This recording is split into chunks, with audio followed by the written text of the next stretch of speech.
और इधर उधर देखकर चिल्लाने लगता है। मोहित की चीख सुनकर आसपास बैठे लोग उसे ही देखने लगते हैं और वहाँ जल्दी से एयर होस्टेस भी आ जाती है। क्या हुआ सर, कोई प्रॉब्लम है क्या? नहीं नहीं, वो क्या हुआ? क्या हुआ मोहित? लगता है तुमने फिर कुछ देख लिया। ओह, तो इस बार कुछ सुन लिया। मोहित की बात को कोई सच नहीं मानता और उल्टा सब उस पर हंसते हैं। मोहित सोच लेता है कि अब वो चुपचाप अपनी सीट पर बैठा रहेगा। थोड़ी देर बाद मोहित की खिड़की पर एक हाथ आता है और अचानक गायब हो जाता है। मोहित जल्दी से खिड़की के बाहर देखता है तो एरोप्लेन के आसपास एक बहुत ही बड़ी चुड़ैल उड़ रही होती है। मोहित की तो हालत खराब हो जाती है। हे भगवान, मैंने जो पहले देखा मतलब वो वहम नहीं था। अब मैं क्या करूं? अगर मैंने सबको इस वक्त कुछ भी बोला तो सब फिर मुझ पर हंसेंगे। मैं कैसे सबको यकीन दिलाऊं? क्या करूं? अभी भी वो चुड़ैल एरोप्लेन के आसपास उड़ रही होती है। वो चुड़ैल हवाई जहाज से भी ज्यादा बड़ी होती है और उसकी शक्ल बहुत ही खतरनाक होती है। अचानक वो चुड़ैल उड़ते उड़ते दूर चली जाती है। मोहित को उसे दूर जाते देख बड़ी तसल्ली होती है। उसे लगता है कि अब वो चुड़ैल वापस नहीं आएगी, पर कहीं न कहीं मोहित के मन में डर होता है। वो डर की वजह से बस पूरा टाइम खिड़की के बाहर ही देखता रहता है कि कहीं वो चुड़ैल वापस ना आ जाए। मोहित बाहर देख ही रहा होता है कि इतने में वो चुड़ैल वापस आकर एरोप्लेन को निकल लेती है और अचानक बाहर बिल्कुल अंधेरा हो जाता है। सब लोग घबरा जाते हैं। अरे ये बाहर बिल्कुल अंधेरा कैसे हो गया? आप सब परेशान ना हो, शांति बनाए रखें। पूनम, जल्दी उठो। देखो देखो जरा, बाहर पूरा अंधेरा छा गया है। क्या हुआ? क्या हुआ? बाहर देखो क्या हुआ है। हे भगवान, यहाँ तो चारों तरफ अंधेरा ही अंधेरा है, कुछ भी नहीं दिख रहा। ये हम कौन सी जगह है? आखिर ये हो क्या रहा है? अब तुम सब मेरे पेट में हो। अब तुम्हें मुझसे कोई नहीं बचा सकता। अरे ये तो वही चुड़ैल है। मैंने बोला था ना कि बाहर एक बहुत बड़ी चुड़ैल घूम रही है। किसी ने मेरी बात पर यकीन नहीं किया। देखो अब हम कहाँ फंस गए। इस चुड़ैल ने तो पूरा एरोप्लेन ही निगल लिया। अब हम इसके पेट में हैं और हम में से कोई नहीं बच पाएगा। अरे मोहित, तुम ऐसी बात मत करो, मुझे बहुत डर लग रहा है। सब लोग डर के मारे चिल्लाने लगते हैं। पायलट को भी आगे कुछ नहीं दिख रहा होता, इसलिए उसे भी समझ नहीं आता कि वो क्या करे। चुड़ैल आसमान में एरोप्लेन से भी ज्यादा उड़ते उड़ते वो बार बार उलट पलट जाती है। उसके ऐसा करने से उसके पेट में फंसे लोग भी सब उलट पलट हो जाते हैं। सब लोगों में हड़कंप मच जाता है। वो सब बहुत ही घबराए हुए रो रहे होते हैं और उस चुड़ैल से उन्हें छोड़ देने की विनती करते रहते हैं। पर उस चुड़ैल को तो उन लोगों के रोने की आवाज सुनकर और भी मजा आ रहा होता है और वो बड़ी ही खुश हो रही होती है। वो किसी की कोई बात सुने बिना उड़ते हुए एक सुनसान जगह पहुंच जाती है। वहाँ बस जंगल ही जंगल होता है और चारों तरफ समंदर। वहाँ जाकर समंदर के किनारे बैठ जाती है। आज तो मैं उड़ते उड़ते बहुत थक गई, जाकर थोड़ा आराम करती हूँ। इन लोगों ने वैसे ही चिल्ला चिल्ला कर मेरे सर में दर्द कर दिया है। चुड़ैल आराम से पेड़ों की छांव में जाकर सो जाती है। कुछ ही देर में वो खर्राटे लेने लगती है।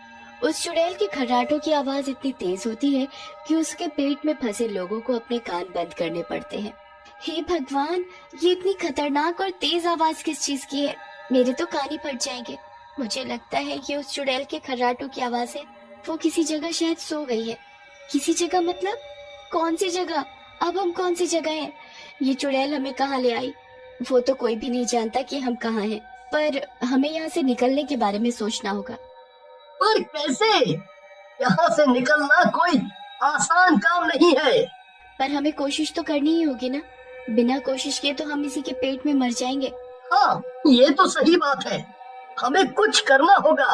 एक काम करते हैं, पहले हम में से कुछ लोगों को इस चुड़ैल के पेट से बाहर निकालना होगा और कैसे भी इस चुड़ैल को खत्म करना होगा। इतनी बड़ी चुड़ैल को मारना कोई मजाक है क्या? अभी तुमने ही तो कहा था, मरने से अच्छा है कोशिश करके देख ले। कुछ लोग मिलकर मोहित के साथ एरोप्लेन से बाहर निकलते हैं। वो एरोप्लेन से तो बाहर आ जाते हैं, पर अभी भी वो उस चुड़ैल के पेट में होते हैं। उस चुड़ैल के पेट में जाने कितने जानवर और लोगों के कंकाल पड़े होते हैं। वो लोग जैसे तैसे करके उसके मुंह तक पहुंच जाते हैं, पर अब उन्हें समझ नहीं आता कि वो उसके मुंह से कैसे बाहर निकले। मोहित फिर अपने गले से वो छोटा सा मोर पंख निकालता है और उस चुड़ैल के मुंह में गुदगुदी करता है। गुदगुदी होते ही चुड़ैल अपना मुंह खोल देती है।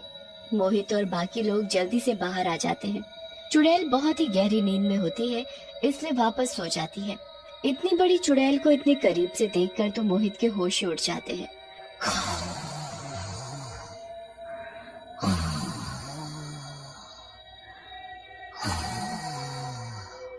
हम इस चुड़ैल को कैसे खत्म करेंगे? और ये तो इतनी बड़ी है, हम तो इसके सामने चींटी जैसे हैं, पर हमें कुछ तो करना ही चाहिए। अरे भैया, पर हम करें तो क्या करें? मोहित यहाँ वहाँ घूमता है ताकि उसे बाकी लोगों को बचाने के लिए कुछ मिल सके, पर उसे ऐसा कुछ भी नहीं दिखता। अब उसे समझ आता है कि उसे अपनी सूझबूझ से ही चुड़ैल को खत्म करना होगा। अब बस एक ही तरीका दिख रहा है कि हम जल्दी से यहाँ छुपकर एक बड़ी सी नाव बनाएं, जिसमें सब लोग आ सकें। हाँ, मेरा तो लकड़ी के सामान बनाने का ही काम है, मैं ये अच्छे से कर पाऊंगा। सब लोग नाव बनाने में जुट जाते हैं। दिन रात मेहनत करके वो एक नाव तैयार कर ही लेते हैं। तुम सब इस नाव में बैठ जाओ और इसे समंदर में ले जाओ, पर उससे पहले मैं इस चुड़ैल के पेट पे वापस जाता हूँ और सब लोगों को एरोप्लेन से बाहर निकालता हूँ। तुम उस चुड़ैल को कैसे भी करके जगा देना, ताकि वो तुम्हें देखकर समंदर के अंदर जरूर आए। जैसे ही वो पानी में आएगी, तुम अपनी नाव मौका देखते ही अंदर मुंह में ले आना। ये मुश्किल है पर नामुमकिन नहीं। मोहित फिर से मोरपंख से चुड़ैल को गुदगुदी करता है और जैसे ही चुड़ैल अपना मुंह खोलती है, वो उसके मुंह में घुस जाता है। सब लोग बाहर आ जाओ, यहाँ अभी एक नाव आएगी और तुम्हें उस नाव में जल्दी से जल्दी बैठना होगा, ठीक है? सब जल्दी से एरोप्लेन से बाहर आकर खड़े हो जाते हैं। उसके बाद बाहर नाव में बैठे लोग चुड़ैल को उकसाते हैं, जिससे चुड़ैल गुस्से में उठ जाती है। समंदर में लोगों को नाव में देख वो गुस्से से उनके पीछे भागती है। जैसे ही चुड़ैल पानी में आती है, मोहित अपने मोरपंख से चुड़ैल को अंदर मुंह में गुदगुदी करता है। चुड़ैल झट से अपना मुंह खोलती है, वो गुस्से में लाल हो जाती है और बुरी तरह चिल्लाने लगती है। चुड़ैल उन लोगों को पकड़ने के लिए उनका पीछा करती है, पर वो उड़ने वाली चुड़ैल होती है। उसे तैरना ही नहीं आता, इसलिए वो समंदर में डूब जाती है और मर जाती है। एक बार की बात है, हरिनगर नाम के एक शहर में एक परिवार रहता था। उस परिवार में रमेश, उसकी पत्नी मीनू, 2 बच्चे और उसके चाचा चाची रहते थे। वो घर रमेश के चाचा चाची का ही होता है। उनके कोई औलाद नहीं होती और रमेश के माँ बाप मर चुके होते हैं, इसलिए वो लोग रमेश को अपने पास रख लेते हैं। रमेश ठेले पर ऑमलेट बेचता था और उसकी सारी कमाई उसके चाचा चाची रख लेते थे। रमेश के चाचा चाची बड़े कंजूस लोग होते हैं और अपने हिसाब से ही सारे पैसे खर्च करते हैं। इस बात से मीनू बड़ी ही परेशान रहती है।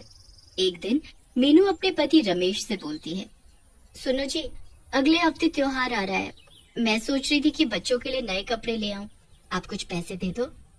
तुम्हें पता तो है, कल ही सारी तनख्वाह चाचा जी ने रख ली। मुझे भी रोज के पैसे पूरा हिसाब लगाने के बाद ही देते हैं। मजाल है जो एक पैसा फालतू दे दे। मुझे पता है जी, तभी मैंने अपने कपड़े के लिए नहीं बोला। मैं चाचा जी से कल बात करता हूँ। अगले दिन रमेश अपने चाचा जी से बच्चों के कपड़ों के पैसे मांगता है, तो उसके चाचा जी गुस्से से लाल हो जाते हैं। अरे क्या तुम लोग आए दिन फालतू के खर्चे करवाते रहते हो, हैं? इतने कपड़े पड़े हैं, ये तेरी बहू है ना, यही तेरे कान भरती है, हाँ? नहीं बाबूजी, ऐसी कोई बात नहीं है। तू चुप कर और अपने काम पर जा, अपनी बीवी की बातों पर ध्यान मत दिया कर। मीनू दूर खड़ी सब सुन रही होती है। वो कमरे में जाती है और खूब रोती है। क्या जिंदगी है, कोई दवाई भी लेनी हो तो उसके भी पैसे नहीं मिलते। शौक मौज करना तो दूर की बात है, इतनी भी क्या कंजूसी कि इंसान ठीक से जी भी ना पाए। रमेश के चाचा चाची की कंजूसी की वजह से सबका जीना मुश्किल हो जाता है। एक दिन रमेश और मीनू दोनों किसी काम से बाहर जाते हैं, पर आते वक्त अचानक उनके सामने एक ट्रक आ जाता है और दोनों का बुरी तरह एक्सीडेंट हो जाता है। कुछ लोग उनको हॉस्पिटल लेकर जाते हैं। उस एक्सीडेंट में मीनू की मौत हो जाती है और रमेश के दोनों हाथ कट जाते हैं।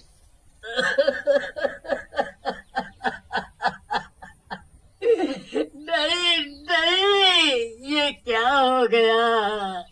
हे भगवान, ये आपने क्या किया? मेरी मीनू को मुझसे छीन लिया और ऊपर से मेरे हाथ भी छीन लिए। अब मैं किसी काम का नहीं रहा। अब मैं क्या करूँगा? रमेश बहुत रोता है। बेचारे बच्चे भी हर वक्त अपनी माँ को याद करते हैं। घर में कमाने वाला एक ही आदमी होता है जिसके हाथ कट चुके होते हैं। समझ नहीं आ रहा होता कि आगे कमाई कैसे होगी। रमेश एक दिन अपनी रेहड़ी को खड़ा देख रहा होता है। वो खुद को इतना लाचार समझने लगता है और ऊपर से तभी उसके चाचा जी आकर उसे सुनाने लगते हैं। हे भगवान, अब घर का खर्चा कैसे चलेगा? तू तो अब किसी काम का भी नहीं रहा। तुझे और तेरे बच्चों को कौन बैठा कर खिलाएगा? हैं?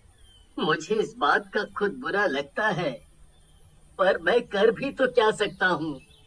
देख बेटा, हम भी बूढ़े लोग हैं, अपना गुजारा कर ले वही बहुत है। तुझे और तेरे दो दो बच्चों को कहाँ से खिलाएंगे? आप ऐसे तो मत बोलो चाचा जी। मैंने जिंदगी भर अपनी सारी कमाई आपको ला कर दी है। अरे तो हमने बदले में तुझे पाल पोस कर बड़ा नहीं किया क्या? हैं? मुझे कमाई देकर कौन सा एहसान कर दिया हम पर? ऐसा है, तू अपना ठिकाना देख ले। हम तुझे और तेरे भुक्कड़ बच्चों को अब और अपने घर में नहीं रख सकते। ये आप क्या बोल रहे हो चाचा जी? रमेश के चाचा उसकी एक नहीं सुनते और उसी वक्त उसको बच्चों सहित घर से निकाल देते हैं। रमेश और उसके बच्चे खूब रोते गिड़गिड़ाते हैं, पर उनको किसी पर तरस नहीं आता। बेचारा रमेश अपने बच्चों को लेकर घर से निकल जाता है, पर बड़ी मुश्किल से वो अपनी रेहड़ी और अपना सामान अपने साथ ले जाता है। थोड़ी दूर पर रमेश फुटपाथ पर दूसरे गरीब लोगों के साथ रहने लगता है। पापा, अब हम क्या करेंगे? आप ये रेडी तो ले आए हो, पर आप कुछ काम तो नहीं कर सकते। हाँ बेटा, पर कुछ तो करना पड़ेगा ना। चलो अभी हम सो जाते हैं, कल सुबह सोचेंगे। जब सब सो रहे होते हैं तो उसी वक्त वहाँ एक चुड़ैल आती है। वो बड़े दुखी मन से उन बच्चों और रमेश को देख रही होती है। उसके बाद वो उस रेडी को देखने लगती है। क्या हाल हो गया तुम सबका, पर मैं किसी के साथ कुछ बुरा नहीं होने दूंगी। मैं करूंगी काम, पर किसी को कोई तकलीफ नहीं होने दूंगी। इतना कहकर चुड़ैल वहाँ से गायब और सुबह रूप बदलकर रमेश के पास दोबारा आती है। अरे कोई काम मिल सकता है क्या मुझे? आप ये कैसी बात कर रही हो? मैं तो खुद यहाँ लाचार बैठा हूँ। हाँ वो आपके हाथ, पर ऐसे आप इन बच्चों को कैसे पालोगे? वही तो समझ नहीं आ रहा। ये अंडे की रेडी खड़ी है, पर मैं कुछ कर भी नहीं सकता। अच्छा तो एक काम करो ना, मैं तुम्हारी जगह ऑमलेट बनाकर बेचना शुरू कर देती हूँ। आप उसके बदले बस मुझे कुछ खाने को दे दिया करना। क्या तुम्हें ऑमलेट बनाना आता है? ऑमलेट तो मैं ऐसे बनाती हूँ कि किसी ने खाए नहीं होंगे। अरे ये तो बहुत बढ़िया बात है। आपका बहुत बहुत शुक्रिया। वैसे आपका नाम क्या है? मेरा नाम लता है। तो लता कुछ अंडे ले आती है। वो जल्दी से पूरी रेडी में सब सामान लगा देती है। आपने तो कमाल कर दिया। अरे बच्चों, अभी देखना ये आंटी और क्या क्या कमाल करती है, बस तुम देखते जाओ। लता ऐसे फटाफट ऑमलेट बनाती है कि उसके ऑमलेट बनाने के तरीके को देखकर ही वहाँ लोग भीड़ लगा लेते हैं। मेरे लिए भी जरा वो अंडे का ऑमलेट बना दो। हाँ बस अभी बना कर देती हूँ। लता फटाफट उस आदमी को ऑमलेट बना कर देती है। पूरा दिन बड़ी ही अच्छी कमाई होती है। काम करते करते रात होने वाली होती है।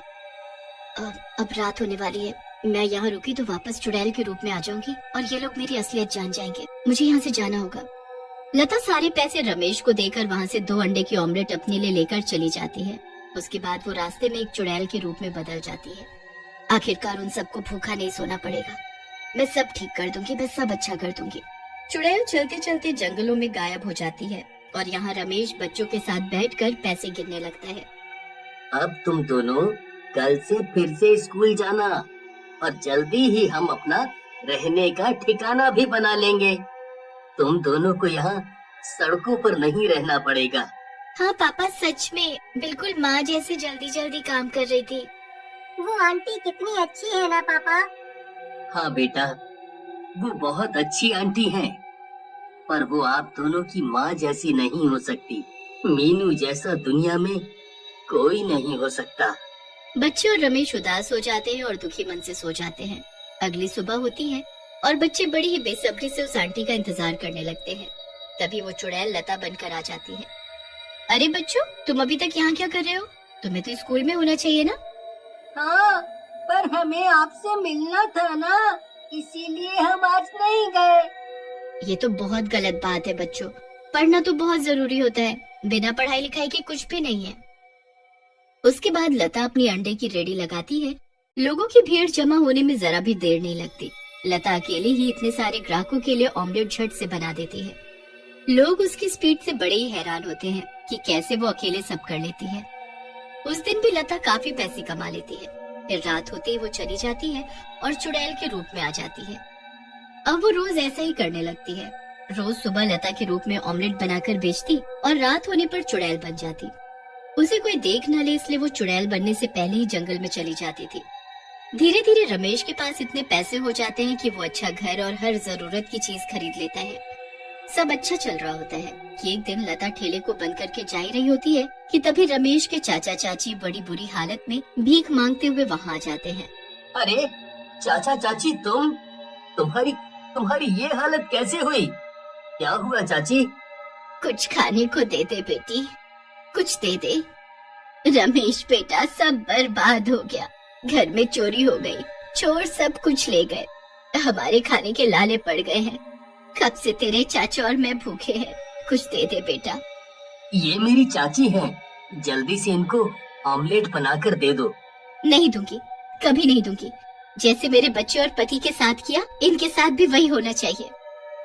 ये तुम क्या बोल रही हो? तुमको ये सब कैसे पता? लता को इतना गुस्सा आ जाता है कि वो चुड़ैल में बदल जाती है। तुम्हारी बीवी हूँ मैं, मीनू। मुझे सब पता है इन लोगों ने तुम्हारे और मेरे बच्चों के साथ क्या किया है। मुझे सब पता है। मीनू मेरी बच्ची, मेरी बेटी। अपने मुंह से मेरा नाम मत ले, तुझे तो मैं अभी मार डालूंगी। नहीं मीनू, ऐसा मत करना। इनको इनके किए की सजा खुद ही मिल गई है। तुम क्यों अपने हाथ गंदे कर रही हो? जा यहाँ से, वरना मार डालूंगी तुम दोनों को। चुड़ैल से डरकर दोनों वहाँ से भाग जाते हैं और भिखारी की जिंदगी जीते हैं। रमेश अच्छा कमाता है और अपने बच्चों के साथ अच्छी जिंदगी जीता है। मीनू की आत्मा को ये सब देखकर शांति मिल जाती है और वो वहाँ से हमेशा के लिए चली जाती है।